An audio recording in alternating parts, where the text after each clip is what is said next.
KMIC KMIC KMIC KMIC KMIC News KMIC News KMIC News KMIC News KMIC News KMIC News KMIC News KMIC News നാടിന്റെ ചലനങ്ങൾ കൺമുന്നിൽ കാണാം വാർത്താവിശേഷത്തിൻ ചെപ്പു തുറക്കാം KMIC News KMIC News. അസ്സലാമു അലൈക്കും വറഹ്മത്തുള്ളാഹി വബറകാതുഹു. Kerala Malabar Islamic class room പ്രേക്ഷകർക്കും Sunni online radio Kerala Malabar Islamic radio പ്രേക്ഷകർക്കും KMIC ന്യൂസ് ടൈമിലേക്ക് സ്വാഗതം. വാർത്തകൾ വായിക്കുന്നത് ജലീൽ മടവൂർ. പ്രധാന വാർത്തകൾ. കണ്ണൂർ ചാലയിൽ ടാങ്കർ ലോറി അപകടത്തിൽപ്പെട്ട സ്ഫോടനം. അപകടത്തിൽപ്പെട്ട ഒരാൾ മരിച്ചു. കണ്ണൂർ ചാലയിൽ മുഖ്യമന്ത്രി സന്ദർശനം നടത്തി. മലപ്പുറം ജില്ലയിൽ 2 വാഹനാപകടങ്ങളിൽ 5 മരണം. ആസാമിൽ വീണ്ടും സംഘർഷം. ഒരാൾ കൊല്ലപ്പെട്ടു, 5 പേർക്ക് പരിക്കേറ്റു. തീവ്രവാദം ചെറുക്കുന്നതിൽ SSF ഇതര സംഘടനകൾക്ക് മാതൃക. ഊർജ സഹമന്ത്രി KC വേണുഗോപാൽ.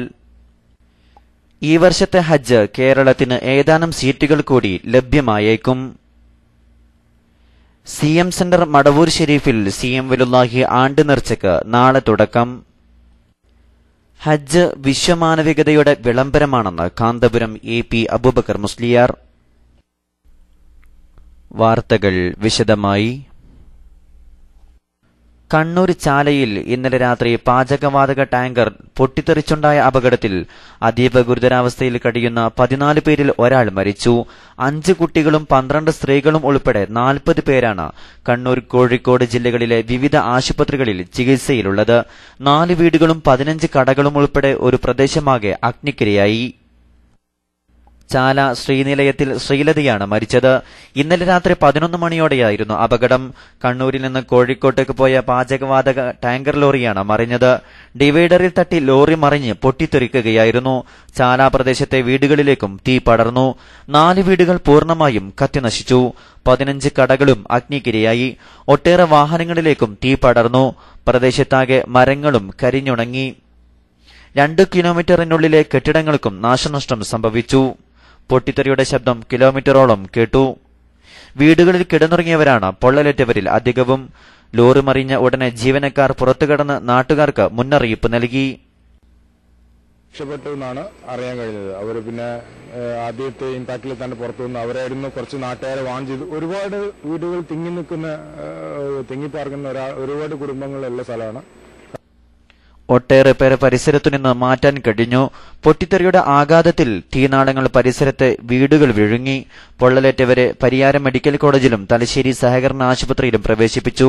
2 പേരെ കോഴിക്കോട് മെഡിക്കൽ കോളേജിലേക്ക് മാറ്റി. വിവരമറിഞ്ഞ ഉടനെ എടക്കാട് പോലീസും ഫയർഫോഴ്സും ആദ്യം സ്ഥലത്തെത്തി. അപകടം നടന്ന ഉടനെ വൈദ്യുതി ബന്ധവും മൊബൈൽ ടവറുകളും ബന്ധവും വിച്ഛേദിച്ചു. കോഴിക്കോട്, കാസർഗോഡ് ജില്ലകളിലെ അഗ്നിശമന സേനാംഗങ്ങളെയും വിളിച്ചുവരുത്തി. 2 ഡസൻ ഫയർഫോഴ്സ് യൂണിറ്റുകൾ 3 മണിക്കൂർ പണിപ്പെട്ടാണ് തീയണച്ചത്. ഇതിനിടെ പെയ്ത കനത്ത മഴ തീ കെടുത്താൻ സഹായിച്ചു. ഗ്യാസ് ടാങ്കർ പൊട്ടിത്തെറിച്ച് അപകടമുണ്ടായ കണ്ണൂർ ചാലയിൽ മുഖ്യമന്ത്രി ഉമ്മൻചാണ്ടിയുടെ നേതൃത്വത്തിലുള്ള സംഘം സന്ദർശനം നടത്തി. ഉച്ചയ്ക്ക് മന്ത്രി KC ജോസഫിനും G സുധാകരൻ MPക്കുമൊപ്പമാണ് സംഭവസ്ഥലം സന്ദർശിക്കാനെത്തിയത്. ആദ്യം AKG സഹകരണ ആശുപത്രിയിലെത്തിയ മുഖ്യമന്ത്രി ഡോക്ടർമാരെയും ബന്ധുക്കളെയും കണ്ട് സംസാരിച്ചു. അണുബാധയുണ്ടാവുമെന്ന ആശങ്കയുള്ളതിനാൽ രോഗികളെ സന്ദർശിക്കാനായില്ല. പരിക്കേറ്റവരെ പ്രവേശിപ്പിച്ച മറ്റു ആശുപത്രികളിലും മുഖ്യമന്ത്രി സന്ദർശനം നടത്തി. രാവിലെ കൃഷിമന്ത്രി KP മോഹനൻ സ്ഥലം സന്ദർശിക്കുകയും പരിക്കേറ്റവർക്ക് സർക്കാർ സഹായം നൽകുമെന്ന് വാഗ്ദാനം നൽകുകയും ചെയ്തിരുന്നു. ഗ്യാസ് ടാങ്കർ പൊട്ടിത്തെറിച്ചുണ്ടായ ദുരന്തത്തിൽ മരിച്ച ശ്രീനിലയത്തിൽ ശ്രീലതയുടെ കുടുംബത്തിന് 10 ലക്ഷം രൂപ നൽകുമെന്ന് മുഖ്യമന്ത്രി ഉമ്മൻചാണ്ടി അറിയിച്ചു. അപകടസ്ഥലം സന്ദർശിച്ച ശേഷം വാർത്താസമ്മേളനത്തിലാണ് മുഖ്യമന്ത്രി ഇക്കാര്യം അറിയിച്ചത്. അപകടത്തിൽ ഗുരുതരമായി പൊള്ളലേറ്റവർക്ക് 5 ലക്ഷവും 40% വരെ പൊള്ളലേറ്റവർക്ക് 3 മുതൽ 5 ലക്ഷം രൂപ വരെയും സാരമായി പരിക്കേറ്റവർക്ക് 2 ലക്ഷം രൂപയും സഹായം നൽകുമെന്നും മുഖ്യമന്ത്രി അറിയിച്ചു. അപകടത്തെ തുടർന്ന് ചികിത്സയിലുള്ളവരുടെ പൂർണ്ണമായ ചികിത്സാ ചെലവ് സർക്കാർ വഹിക്കുമെന്നും എല്ലാവർക്കും അടിയന്തര സഹായമായി 10,000 രൂപ അനുവദിച്ചതായും അദ്ദേഹം പറഞ്ഞു. അപകടത്തിൽ വീട് നശിച്ചവർക്ക് 6 മാസത്തേക്ക് മാസം 5,000 രൂപ വെച്ച് നൽകും. അപകടത്തിന് കാരണമായ ഡിവൈഡർ നാളെ തന്നെ പൊളിച്ചു മാറ്റുമെന്നും പകരം സംവിധാനം 2 ആഴ്ചക്കുള്ളിൽ ഏർപ്പെടുത്താൻ പൊതുമരാമത്ത് വകുപ്പിനെയും പോലീസിനെയും ചുമതലപ്പെടുത്തിയതായും മുഖ്യമന്ത്രി അറിയിച്ചു.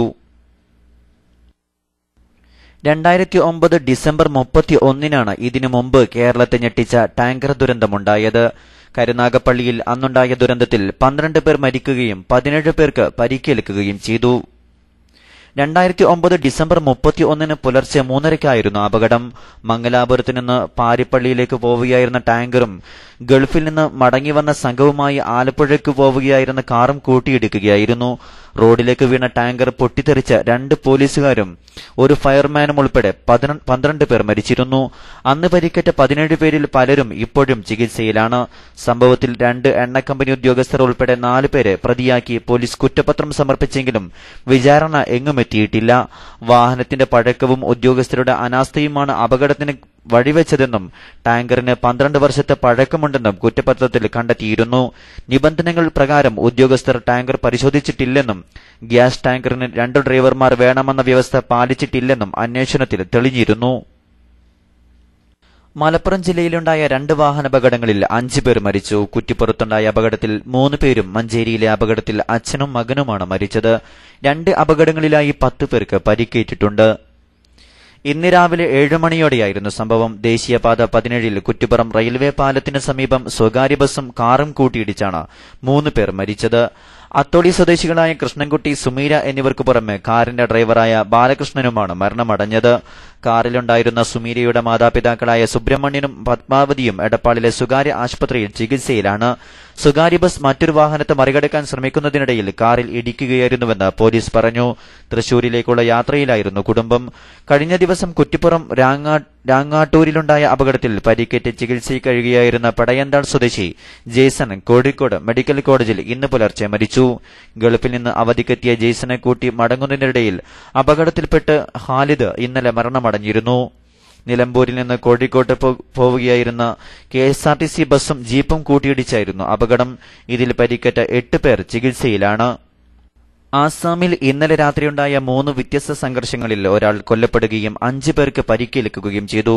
കൊക്രജാർ ജില്ലയിലാണ് ഇന്നലെ രാത്രി വൈകി സംഘർഷമുണ്ടായതെന്ന് പോലീസ് പറഞ്ഞു. ഫുംതി ഗ്രാമത്തിലായിരുന്നു ആദ്യം സംഘർഷമുണ്ടായത്. എന്നാൽ ഇവിടെ ആളപായമൊന്നും റിപ്പോർട്ട് ചെയ്തിട്ടില്ല. ഫാക്കിറ ഗ്രാമത്തിലെ പാക്രിത്തോല ഗ്രാമത്തിലുണ്ടായ സംഘർഷത്തിലാണ് ഒരാൾ കൊല്ലപ്പെടുകയും 4 പേർക്ക് പരിക്കേൽക്കുകയും ചെയ്തത്. ഇവിടെ കലാപകാരികൾ വെടിയുതിർക്കുകയും ഏതാനും വീടുകൾ അഗ്നിക്കിരയാക്കുകയും ചെയ്തു. ഗോസായിഗാവ് മേഖലയിലെ തൂപ്പരിലുണ്ടായ സംഘർഷത്തിലാണ് മറ്റൊരാൾക്ക് പരിക്കേറ്റത്. പോലീസ് എത്തിയപ്പോഴേക്ക് അക്രമികൾ ഓടി രക്ഷപ്പെട്ടിരുന്നു. സംസ്ഥാനത്ത് ജൂലൈ 19 പൊട്ടിപ്പുറപ്പെട്ട കലാപത്തിൽ ഇതുവരെ 80 പേർ കൊല്ലപ്പെട്ടിട്ടുണ്ടെന്നാണ് ഔദ്യോഗിക വിവരം. കൽക്കരി ഖനന അഴിമതിയുടെ പേര് പറഞ്ഞ പാർലമെന്റ് നടപടികൾ തുടർച്ചയായി തടസ്സപ്പെടുത്തുന്ന BJP രാജ്യത്തെ ജനങ്ങളെ പരിഹസിക്കുകയാണെന്ന് UPA അധ്യക്ഷ സോണിയാഗാന്ധി കുറ്റപ്പെടുത്തി.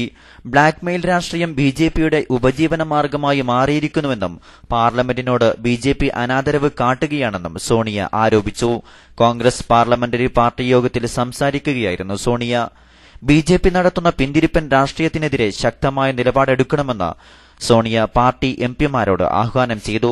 കോൺഗ്രസിനെ സംബന്ധിച്ച് ഈ വിഷയത്തിൽ ഒന്നും ഒളിക്കാനില്ലെന്നും പ്രതിരോധിക്കേണ്ട കാര്യമില്ലെന്നും നന്നായി തന്നെയാണ് കാര്യങ്ങൾ കൊണ്ടുപോകുന്നതെന്നും സോണിയ പറഞ്ഞു. ബ്ലാക്ക്മെയിൽ രാഷ്ട്രീയവും പാർലമെന്റ് തടസ്സപ്പെടുത്തലും രാഷ്ട്രത്തിന് നല്ലതല്ലെന്നും സോണിയ പറഞ്ഞു. സംസ്ഥാന ഹജ്ജ് കമ്മിറ്റിക്ക് ഏതാനും സീറ്റുകൾ കൂടി ലഭിക്കുന്നതിന് സാധ്യത. പുതുതായി അനുമതി ലഭിച്ചവർക്കുള്ള പണമടക്കുന്നതിനുള്ള അവസാന തീയതി ശനിയാഴ്ച അവസാനിച്ചതോടെയാണ് സീറ്റുകൾ ലഭ്യമാകുന്നതിന് സാധ്യത തെളിഞ്ഞത്. ഹജ്ജിന് ഏറ്റവും കൂടുതൽ അപേക്ഷകരുള്ള കേരളം, ഉത്തർപ്രദേശ്, മഹാരാഷ്ട്ര സംസ്ഥാനങ്ങളൊഴികെ മറ്റു സംസ്ഥാനങ്ങളിൽ പലതിലും അനുവദിച്ച ക്വാട്ടക്കുള്ള അപേക്ഷകരില്ല. വെയിറ്റിംഗ് ലിസ്റ്റിലില്ലാത്ത സംസ്ഥാനങ്ങളും ഇക്കൂട്ടത്തിലുണ്ട്.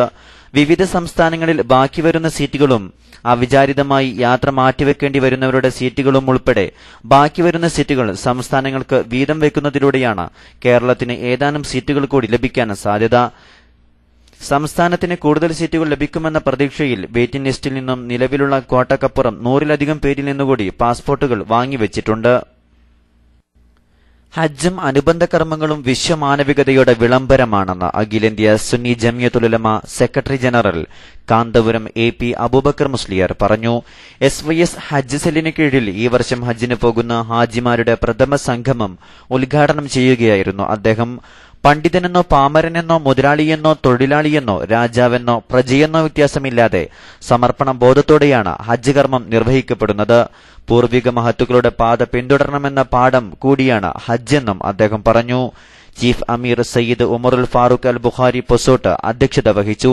ഡെപ്യൂട്ടി അമീർ അബ്ദുൽ ലത്തീഫ് സാദി പഴശ്ശി ക്ലാസ് എടുത്തു. വണ്ടൂർ അബ്ദുറഹ്മാൻ ഫൈസി, MM ഹനീഫ മൗലവി, മുഹമ്മദ് പറവൂർ, ഷാഫി സഖാഫി മുണ്ടമ്പ്ര സംബന്ധിച്ചു. ഇടവേളയ്ക്ക് ശേഷം വാർത്തകൾ തുടരും. ആദർശത്തിനാദം ശ്രവണകുടങ്ങളിൽ ആവേശം, അറിവിൻ നിലകൾ പകരും ജാലകം കാണാൻ വാവേഗം.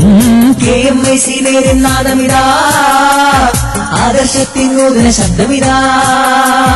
KMIC നാദമിതാ, ആദർശത്തിൻ നൂതന ശബ്ദമിതാ. പോരുക പോരുക സോദരരെ, ഈ ജാലകമിൽ ചേരൂ, നേരിനാദം കേട്ടിടുവാൻ ഈ ജ്വാല ഇതിൽ ചേരൂ. വാ നാം ചേർന്നിടാം ഈ സ്നേഹജാലകത്തിൽ, നേരിന്റെ സാഗരത്തിൽ, നിസ്തുല്യ വിസ്മയത്തിൽ. വാ നാം ചേർന്നിടാം ഈ സ്നേഹജാലകത്തിൽ, നേരിന്റെ സാഗരത്തിൽ, നിസ്തുല്യ വിസ്മയത്തിൽ. ശോഭിതം KMIC താരകം നേരിൻ സാക്ഷി. ശോഭിതം KMIC താരകം നേരിൻ സാക്ഷി. ശോഭിതം KMIC. വാർത്തകൾ തുടരുന്നു. ഗൾഫ് വാർത്തകൾ. ഓണം ആഘോഷിക്കാൻ ബുധനാഴ്ച നാട്ടിൽ പോകാനിരുന്ന മലയാളി യുവാവിന് റാസിൽ ഖൈമയിലെ ക്രഷറിലുണ്ടായ അപകടത്തിൽ ദാരുണ അന്ത്യം. ആലപ്പുഴ, ചേർത്തല, വാരണം രാധാകൃഷ്ണൻ ഭവനിൽ ഗംഗാധരൻ നായരുടെ മകൻ രാധാകൃഷ്ണനാണ് രക്തം വാർന്ന് മരിച്ചത്. അപകടം നടന്ന 1.5 മണിക്കൂർ കഴിഞ്ഞാണ് ആംബുലൻസ് എത്തിയത്. നാട്ടിൽ പോകുന്നതിന് പെട്ടികളെല്ലാം തയ്യാറാക്കി വെച്ചിരുന്ന രാധാകൃഷ്ണന്റെ വിയോഗത്തിൽ തേങ്ങുകയാണ് സഹപ്രവർത്തകർ. അൽഗൈർ സ്റ്റീവൻ റോക്കിൽ ക്രഷർ ഓപ്പറേറ്ററായി ജോലി ചെയ്തു വരികയായിരുന്നു രാധാകൃഷ്ണൻ. ജോലിക്കിടെ ഇന്നലെ രാവിലെ 11 മണിയോടെ ക്രഷറിൽ കൈ കുടുങ്ങിയതിനെ തുടർന്ന് തോൾഭാഗം വരെ കൈ അറ്റുപോവുകയായിരുന്നു. അറ്റുപോയ കൈ ഐസിൽ സൂക്ഷിച്ചെങ്കിലും ആശുപത്രിയിലെത്തിക്കാൻ വാഹനമെത്താൻ വൈകിയതിനാൽ സംഭവസ്ഥലത്ത് തന്നെ രക്തം വാർന്ന് മരിക്കുകയായിരുന്നെന്ന് ദൃക്സാക്ഷികൾ പറഞ്ഞു. യാത്രക്കാരെ ബുദ്ധിമുട്ടിക്കുന്നതിൽ തങ്ങളെക്കാൾ മിടുക്കർ വേറെയില്ലെന്ന് ഇന്ത്യയുടെ ദേശീയ വിമാന കമ്പനി ഒരിക്കൽ കൂടി തെളിയിച്ചു. മോശം കാലാവസ്ഥ മൂലം വിമാനം ഒരു ദിവസം വൈകിയപ്പോൾ വിവരം യഥാസമയം യാത്രക്കാരെ അറിയിക്കാതെയും വിമാനത്താവളത്തിലെത്തിയ യാത്രക്കാരെ അവഹേളിച്ചുമാണ് എയർ ഇന്ത്യ എക്സ്പ്രസ് അധികൃതർ വീണ്ടും കഴിവ് തെളിയിച്ചത്. ഞായറാഴ്ച രാത്രി 8 മണിക്ക് എത്തേണ്ട Kozhikode Mangalapuram Kuwait XB 389 air India express വിമാനം മംഗലാപുരത്തെ മോശം കാലാവസ്ഥ മൂലമാണ് വൈകിയത്. ഇതുമൂലം ഞായറാഴ്ച രാത്രി 11-ന് തിരിക്കേണ്ട കുവൈത്ത് മംഗലാപുരം കോഴിക്കോട് XB 390 വിമാനവും വൈകി. ഉച്ചയ്ക്ക് 2-നാണ് XEB 389 വിമാനം കുവൈത്തിലെത്തിയത്. സാധാരണഗതിയിൽ സർവീസില്ലാത്ത ദിവസമായ ഇന്നലെ രാത്രി 11 മണിക്കാണ് ഞായറാഴ്ചത്തെ വിമാനം ഇവിടെ നിന്ന് പുറപ്പെട്ടത്. മോശം കാലാവസ്ഥ മൂലം വിമാനം വൈകലും റദ്ദാക്കലുമൊക്കെ വ്യോമയാത്രാ രംഗത്ത് ഒഴിവാക്കാൻ പറ്റാത്തതാണെങ്കിലും ഇത് സംബന്ധിച്ച വിവരം യഥാസമയം യാത്രക്കാരെ അറിയിക്കുകയെന്നതും അവർക്ക് വേണ്ട സൗകര്യങ്ങൾ ഒരുക്കുകയെന്നതും അന്താരാഷ്ട്ര തലത്തിൽ പാലിക്കപ്പെടുന്ന മര്യാദയാണ്. എന്നാൽ ഇത് തങ്ങൾക്ക് ബാധകമല്ലെന്ന മട്ടിലായിരുന്നു എയർ ഇന്ത്യ അധികൃതരുടെ സമീപനം. സംഘടനാ വാർത്തകൾ. മടവൂർ CM സെന്ററിന്റെ ആഭിമുഖ്യത്തിൽ നടക്കുന്ന CM വലുല്ലാഹി ആണ്ട് നേർച്ചയ്ക്ക് നാളെ വൈകിട്ട് 6 മണിക്ക് CM മക്കാം സിയാറത്തോടെ തുടക്കമാകും. സിയാറത്തിന് മുല്ലക്കോയത്തങ്ങൾ കാരക്കാട് നേതൃത്വം നൽകും. കാപ്പാട് ഉമർ മുസ്ലിയാർ പതാക ഉയർത്തും. KK അഹമ്മദ് കുട്ടി മുസ്ലിയാരുടെ അധ്യക്ഷതയിൽ കാന്തപുരം AP മുഹമ്മദ് മുസ്ലിയാർ ഉദ്ഘാടനം നിർവഹിക്കും. ഷാഫി സഖാഫി മുണ്ടമ്പ്ര മുഖ്യ പ്രഭാഷണവും മുഹമ്മദ് ഹസനി പകര CM അനുസ്മരണ പ്രഭാഷണവും നടത്തും. വ്യാഴാഴ്ച വൈകിട്ട് 7 മണിക്ക് പേരോട് അബ്ദുറഹ്മാൻ സഖാഫിയുടെ പ്രഭാഷണം നടക്കും. പ്രാർത്ഥനയ്ക്കും സ്വലാത്ത് മജ്ലിസിനും സയ്യിദ് ഇബ്രാഹിം ഖലീലുൽ ബുഖാരി നേതൃത്വം നൽകും. വെള്ളിയാഴ്ച വൈകിട്ട് 6:30 ദിക്ർ ദുആ സമ്മേളനം കാന്തപുരം AP അബൂബക്കർ മുസ്ലിയാർ ഉദ്ഘാടനം ചെയ്യും. സയ്യിദ് യൂസഫുൽ ബുഖാരി വൈലത്തൂർ അധ്യക്ഷത വഹിക്കും. കുത്തുബുൽ ആലം ദേവാ കോളേജിൽ പഠനം പൂർത്തിയാക്കിയവർക്കുള്ള മുഖ്തസർ സനദ് ദാനവും ചടങ്ങിൽ നടക്കും. സയ്യിദ് അബ്ദുറഹ്മാൻ അൽ ബുഖാരി ഉള്ളാൾ സനദ് ദാനവും പ്രഭാഷണവും നടത്തും. ദിക്റിനും ആത്മീയ സമ്മേളനത്തിനും അലിബ ഫഖീ തങ്ങൾ, ഉമറുൽ ഫാറൂഖ് തങ്ങൾ പൊസോട്ട്, സൈനുൽ ആബിദീൻ തങ്ങൾ മലേഷ്യ, അത്താവുള്ള തങ്ങൾ മുത്തുക്കോയ തങ്ങൾ, ഹബീബ് കോയ തങ്ങൾ, തുറാബ് തങ്ങൾ, ജാഫർ സ്വാദിഖ് തങ്ങൾ, P Hasan Musliyar Wayanad, VPM Faizy, C Muhammad Faizy, KK Muhammad Musliyar, UK Muhammad Ali Musliyar, Abdul Latheef Musliyar, Abdul Khader Musliyar Edappally, CM Ibrahim Sahib തുടങ്ങിയവർ നേതൃത്വം നൽകും. വാർത്താ സമ്മേളനത്തിൽ TK അബ്ദുറഹ്മാൻ ബാക്കവി, KK അഹമ്മദ് കുട്ടി മുസ്ലിയാർ കട്ടിപ്പാറ, TK മുഹമ്മദ് കുട്ടി ദാരിമി തുടങ്ങിയവർ സംബന്ധിച്ചു. എക്കാലത്തും നല്ല മുദ്രാവാക്യങ്ങൾ മാത്രമാണ് SSF ഉയർത്തിപ്പിടിക്കുന്നതെന്ന് കേന്ദ്ര ഊർജ്ജ സഹമന്ത്രി KC വേണുഗോപാൽ അഭിപ്രായപ്പെട്ടു. SSFന്റെ സംസ്ഥാന സാഹിത്യോത്സവം സ്വാഗത സംഘം ഓഫീസ് ഉദ്ഘാടനം ചെയ്ത് സംസാരിക്കുകയായിരുന്നു അദ്ദേഹം. തീവ്രവാദത്തെ ചെറുത്തുതോൽപ്പിക്കുന്നതിലും ഇളം തലമുറക്കും യുവസമൂഹത്തിനും ദിശാബോധം നൽകുന്നതിനും SSFന്റെ പങ്ക് ഇതര സംഘടനകൾക്ക് മാതൃകയാണെന്ന് അദ്ദേഹം പറഞ്ഞു. കായംകുളം MSM കോളേജിനോട് ചേർന്നാണ് സ്വാഗത സംഘം ഓഫീസ് പ്രവർത്തിക്കുന്നത്. സമസ്ത കേരള ജമിയത്തുൽ-ഉലമ ജില്ലാ general secretary Haji A Thwaha Musliyar, Abdurasheed Karumadi, advocate E Sameer, advocate V Shukoor തുടങ്ങി പ്രമുഖർ പരിപാടിയിൽ സംബന്ധിച്ചു. SSF നരിക്കുനി സെക്ടർ സാഹിത്യോത്സവ് ഇന്നും നാളെയും പാലോളിത്താഴത്ത് PP ഉസ്താദ് നഗരിയിൽ നടക്കും. SSF പൂനൂർ സെക്ടർ സാഹിത്യോത്സവ് ഈ മാസം 30, 31 തീയതികളിൽ ചോഗ്യമഠത്തിൽ വെച്ച് നടക്കും. ഇത് സംബന്ധമായി ചേർന്ന യോഗത്തിൽ K മൊയ്തീൻ ഷാ അധ്യക്ഷത വഹിച്ചു. 2 ദിവസങ്ങളിലായി പൂളപ്പോയിലിൽ നടന്ന SYS ഓമശ്ശേരി സെക്ടർ സാഹിത്യോത്സവിൽ ഓമശ്ശേരി യൂണിറ്റ് 1ാം സ്ഥാനവും തെച്ചാട് പൂളപ്പോയിൽ യൂണിറ്റുകൾ യഥാക്രമം 2ഉം 3ഉം സ്ഥാനവും കരസ്ഥമാക്കി. സമാപന സമ്മേളനം division vice president Jafar Swadiq Saqafi Thechad ഉദ്ഘാടനം ചെയ്തു. ജില്ലാ campus secretary doctor Aboobacker Nizami ട്രോഫികൾ വിതരണം ചെയ്തു. Minority welfare association state executive യോഗം നാളെ വൈകിട്ട് 5 മണിക്ക് കോഴിക്കോട് സമസ്ത സെന്ററിൽ ചേരും. ബന്ധപ്പെട്ടവർ കൃത്യസമയത്ത് എത്തിച്ചേരണമെന്ന് general convener E Yahoob Faizy അറിയിച്ചു. SMA സ്റ്റേറ്റ് പ്രവർത്തക സമിതി യോഗം നാളെ 2 മണിക്ക് കോഴിക്കോട് സമസ്ത സെന്ററിൽ ചേരുമെന്ന് ജനറൽ സെക്രട്ടറി KK അഹമ്മദ് കുട്ടി മുസ്ലിയാർ കട്ടിപ്പാറ അറിയിച്ചു. SSF ദേശീയ തലത്തിൽ സംഘടിപ്പിച്ചു വരുന്ന ഇലക്ഷൻ ക്യാമ്പയിൻ പ്രവർത്തനങ്ങളുടെ ഭാഗമായി ആൻഡമാൻ സ്റ്റേറ്റ് SSF സംഘടിപ്പിച്ച സംസ്ഥാനതല ഇലക്ഷൻ ശില്പശാല സമാപിച്ചു. വിംബർലി ഗഞ്ച് മർക്കസ് ഓഡിറ്റോറിയത്തിൽ നടന്ന ശില്പശാല SSF നാഷണൽ ഇലക്ഷൻ ഡയറക്ടറേറ്റ് മേധാവി RP ഹുസൈൻ മാസ്റ്റർ ഉദ്ഘാടനം ചെയ്തു. All India Islamic educational board coordinator Yusuf Misbahi class എടുത്തു. സെപ്റ്റംബർ 14 നടക്കുന്ന ദേശീയ മെമ്പർഷിപ്പ് ദിനത്തിന്റെ മുന്നൊരുക്കങ്ങൾ ശില്പശാല ചർച്ച ചെയ്തു. സെപ്റ്റംബർ, ഒക്ടോബർ, നവംബർ മാസങ്ങളിൽ നടത്തുന്ന ഡിവിഷൻ യൂണിറ്റ് ശില്പശാല പുനഃസംഘടനാ പ്രവർത്തനങ്ങൾ, സാഹിത്യോത്സവ പരിപാടി തുടങ്ങിയവ സംബന്ധിച്ച മാർഗരേഖ ശില്പശാല അംഗീകരിച്ചു. Andaman state SSF president Ali Saqafi അധ്യക്ഷത വഹിച്ചു. ഇബ്രാഹിം സഖാഫി, റഫീഖ് സഖാഫി, മുസ്തഫ പ്രസംഗിച്ചു. മതവിജ്ഞാനത്തിന്റെ ആദ്യാക്ഷരം നുകരാനെത്തിയ കുരുന്നുകൾക്ക് മദ്രസകളിൽ മധുരാനന്ദകരമായ സ്വീകരണം. ഹൃദ്യമായ പ്രവേശനോത്സവങ്ങളോടെയാണ് ഇന്നലെ മദ്രസകൾ പുതിയ അധ്യയന വർഷത്തെ വരവേറ്റത്. മദ്രസകൾ അലങ്കരിച്ചും തോരണങ്ങൾ തൂക്കിയുമാണ് സംസ്ഥാനത്ത് സുന്നി വിദ്യാഭ്യാസ ബോർഡുകളിലെ മദ്രസകളിലേക്ക് കുരുന്നുകളെ സ്വാഗതം ചെയ്തത്. ജമിയത്തുൽ മുഅല്ലിമീൻ SSF സംയുക്തമായി ഒരുക്കിയ പ്രവേശനോത്സവം സംസ്ഥാനത്ത് മതപഠന പ്രവേശന തുടക്കത്തിന് പുത്തൻ മാറ്റുകൂട്ടി. റമദാൻ അവധി കഴിഞ്ഞ് ഇന്നലെയായിരുന്നു സുന്നി മദ്രസകളുടെ തുടക്കം.